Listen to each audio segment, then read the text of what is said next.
नमस्कार प्यारे दर्शकों, प्राचीन ज्ञान कहानी चैनल में आपका स्वागत है। प्यारे दर्शकों, भगवान शिव बताते हैं कि ऐसे लोगों के पास कभी भी अमीरी नहीं आती। ऐसे लोग हमेशा निर्धन के निर्धन ही रहते हैं। कभी भी उन्हें दौलत का मुंह नहीं देखना पड़ता, कभी भी उनके जीवन में पैसा नहीं आता। आखिर वे कौन से लोग होते हैं और किस लिए उनके घर पर, उनके परिवार में अमीरी नहीं आती? क्यों उनकी पूरी जिंदगी एक गरीबी के रूप में बीत जाती है? क्यों उनके पास कभी भी दौलत नहीं आती? भगवान शिव आज आपको बताने वाले हैं कि किस प्रकार के लोगों से हमें बचना चाहिए, जिनके साथ रहने से हमेशा गरीबी आती है। मनुष्य की गरीबी का क्या कारण है? प्यारे दर्शकों, एक बार की बात है, भगवान शिव और देवी पार्वती कैलाश पर्वत पर बैठे हुए थे। कैलाश पर्वत पर बैठे बैठे वो पृथ्वी लोक को निहार रहे थे। किसी गांव में एक निर्धन ब्राह्मण अपनी पत्नी और अपने पुत्र के साथ रहा करता था। अब उस ब्राह्मण को गांव में जो भी भिक्षा मिलती, उसी से वह अपने परिवार का भरण पोषण किया करता था। एक दिन ब्राह्मणी अपने पति से कहती है कि पतिदेव, मुझे अपनी कोई चिंता नहीं है, मैं आपके साथ भूखी प्यासी रहकर भी अपना जीवन व्यतीत कर सकती हूँ, लेकिन मुझे अपने बेटे की भूख प्यास नहीं देखी जाती। मुझे अपने बेटे का यह कष्ट नहीं देखा जाता कि हमारी संतान भी हमारी तरह भूखी प्यासी ही रहे। ब्राह्मण ने जब ब्राह्मणी की बात सुनी तो ब्राह्मण कहने लगा कि प्रिय, मैं तुम्हारी भावनाओं को अच्छी प्रकार से समझता हूँ, लेकिन मेरे भाग्य के लेख को विधाता भी नहीं बदल सकता। हमारे भाग्य में निर्धन रहना ही लिखा है, हमारे जीवन में गरीबी ही लिखी है, इसलिए हमें पूरा जीवन इस गरीबी में ही व्यतीत करना पड़ेगा। अब इतनी बात सुनकर ब्राह्मणी कहने लगी कि पतिदेव, भाग्य के भरोसे बैठे रहना तो मूर्खता है। भाग्य के सहारे बैठे रहोगे तो इसमें मूर्खता के सिवा कुछ भी नहीं। अगर इंसान कोशिश करे तो वह कर्म करके अपने भाग्य को बदल सकता है। आप कहीं परदेश में चले जाएं, मुझे विश्वास है कि आप वहां पर अच्छी आय करेंगे, अच्छा कर्म करेंगे, अच्छा काम करेंगे तो हमारा भाग्य बदल जाएगा और हम अमीर हो जाएंगे, हमें बहुत सारा पैसा मिल जाएगा। अब ब्राह्मण कहने लगा कि तुम्हारी बात तो बिल्कुल ठीक है, मगर मुझे भिक्षा मांगने और पंडिताई के सिवा कोई काम आता ही नहीं, तो परदेश में जाकर मैं क्या करूंगा? इतनी बात सुनकर ब्राह्मणी कहने लगी कि पतिदेव, हमारे गांव में आपकी पंडिताई की कोई कदर नहीं है। आपने जो शिक्षा ले रखी है उसकी कोई इज्जत नहीं करता। किसी दूसरे गांव में या किसी दूसरे नगर में जाकर आप अपनी शिक्षा का प्रदर्शन करें, अपनी पंडिताई दिखाएं तो हमारे बुरे दिन भी टल जाएंगे। अपनी पत्नी की बात को मानकर वह ब्राह्मण अगले ही दिन दूसरे नगर में चला जाता है। लेकिन कहते हैं कि दुर्भाग्य जब साथ होता है तो हर तरफ से ठोकर ही मिलती है। जब बुरे दिन होते हैं तो हर कोई उसे दूर ही कर देता है। उसका दुर्भाग्य उस पर घात लगाए बैठा था। नगर में कोई उसे टेक शेर पूछने वाला नहीं था, कोई दो पैसे भी देने वाला नहीं था। हालातों को देखते हुए वह सोचने लगा कि इस नगर से अच्छा तो उसका गांव था। नगर वासी तो पूरे नास्तिक हैं, उसकी शिक्षा की यहाँ पर कोई कदर नहीं है, यहाँ तक कि उसे भिक्षा देने के लिए भी कोई खुश नहीं है। यही सोचकर वह पंडित आखिर में थक हार कर वापिस अपने गांव में लौट जाता है और पहले की तरह पंडिताई करने लगता है और गांव में भिक्षा मांगकर अपना गुजारा करने लगता है। अब उसे यकीन हो गया कि मेरा दुर्भाग्य मेरे साथ है, मुझे कभी भी अमीरी नहीं हो सकती, मेरी जिंदगी हमेशा गरीबी में ही टिकी रहेगी। एक दिन वह व्यक्ति भिक्षा मांगकर वापिस लौट रहा था। तभी उधर से भगवान शिव और माता पार्वती ने उसे देखा, तो उस निर्धन ब्राह्मण को देखकर माता पार्वती ने ब्राह्मण की तरफ संकेत करते हुए भगवान शिव से कहा कि स्वामी, आप इस ब्राह्मण को देख रहे हैं? उस ब्राह्मण को देखकर देवी पार्वती को बहुत दया आ गई, किंतु जब देवी पार्वती ने इशारा किया तो भगवान शिव कहने लगे कि हाँ प्रिय, यह बहुत ही निर्धन है और बहुत दुखी भी है। पार्वती कहने लगी कि आप उसके दुख का निवारण करें। एक तो ब्राह्मण और दूसरा दरिद्र, मुझसे उसका दुख देखा नहीं जाता। इतनी बात सुनकर भगवान शिव कहने लगते हैं कि देवी पार्वती, यह मृत्यु लोक है। यहाँ पर हर प्राणी किसी न किसी दुख से पीड़ित है। सब अपने अपने कर्मों का फल भोग रहे हैं। तुम किस किस का दुख दूर करोगी? किंतु पार्वती अपनी जिद पर अड़ी रही और कहने लगी कि पतिदेव, आपको उस निर्धन ब्राह्मण को धनवान बनाना ही होगा। मुझसे इसका दुख देखा नहीं जाता। बेचारा बहुत ही गरीब है, बहुत ही कष्टों में है। किंतु भगवान शिव कहने लगे कि देवी, आप व्यर्थ की जिद कर रही हैं। वह भाग्यहीन है। उसके भाग्य में फटे पुराने कपड़े और रूखा सूखा भोजन ही लिखा है। आप उसकी चाहे जितनी मदद करना चाहो कर लो, किंतु वह गरीब का गरीब ही रहेगा।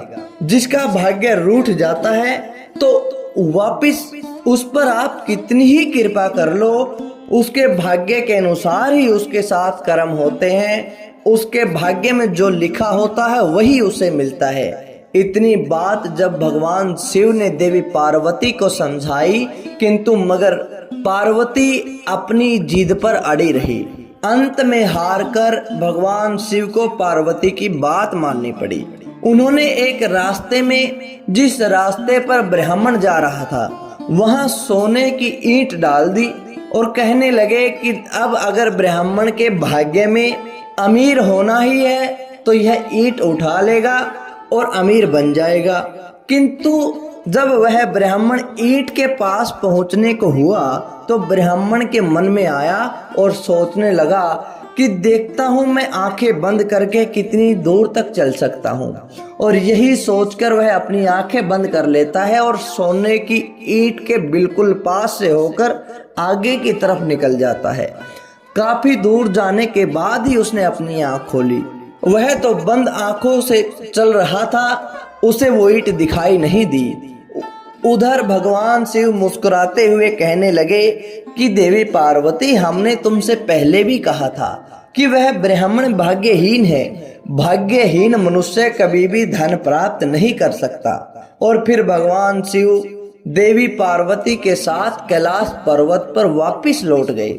लेकिन वहां पहुंचने के बाद भी उस निर्धन ब्राह्मण के बारे में देवी पार्वती सोचने लगी। वह किसी न किसी तरह उस ब्राह्मण को देखना चाहती थी। पार्वती को उदास देखकर भगवान शिव ने पूछा कि क्या बात है पार्वती, तुम इतनी उदास क्यों हो? भगवान शिव ने जब इतना पूछा तो देवी पार्वती कहने लगी कि स्वामी, उस निर्धन ब्राह्मण का परिवार 3 सदस्यों का है। उनमें से आप किसी एक को धनवान बना दो, पूरे परिवार की दरिद्रता मिट जाएगी। आप उन तीनों को एक एक वरदान दे दो और मुझे उम्मीद है कि वे तीनों आपसे दौलत का वरदान मांगेंगे और इस प्रकार वो धनवान बन जाएंगे। भगवान शिव फिर हंसने लग जाते हैं और कहते हैं कि देवी पार्वती, उनका पूरा परिवार उनके कर्मों के हिसाब से है। ब्राह्मण भाग्यहीन है, वे उनके परिवार के लोग भी ऐसे ही हैं। अपने कर्मों के हिसाब से ही उनका मेल हुआ है। लेकिन तुम कहती हो तो ठीक है, जैसा तुम चाहो वैसा ही होगा। और फिर कुछ दिनों के बाद भगवान शिव पार्वती के साथ ब्राह्मण के घर जा पहुंचे।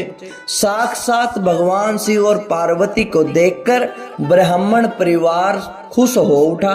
उन्होंने भगवान शिव और पार्वती के चरण स्पर्श किए, उनको प्रणाम किया। भगवान शिव कहने लगे कि मैं तुम तीनों को एक एक वरदान देना चाहता हूँ। तुम तीनों अपनी इच्छा के अनुसार अपना वरदान मांग सकते हो। अब यह बात सुनते ही ब्राह्मणी तो बड़ी ही उतावली हो जाती है और भगवान शिव से कहती है कि प्रभु, सबसे पहले मुझे वरदान दीजिए। भगवान शिव ने कहा कि मांगो, तुम क्या मांगना चाहती हो? काफी सोचने समझने के बाद ब्राह्मणी कहती है कि भगवान, मुझे दुनिया की सबसे अधिक खूबसूरत और जवान औरत बना दीजिए। मरते दम तक मेरी जवानी और मेरी सुंदरता कायम रहे। अब भगवान शिव मुस्कुराने लगे और कहने लगे कि तथास्तु। अगले ही पल वह बूढ़ी ब्राह्मणी एक जवान और खूबसूरत युवती के रूप में बदल गई।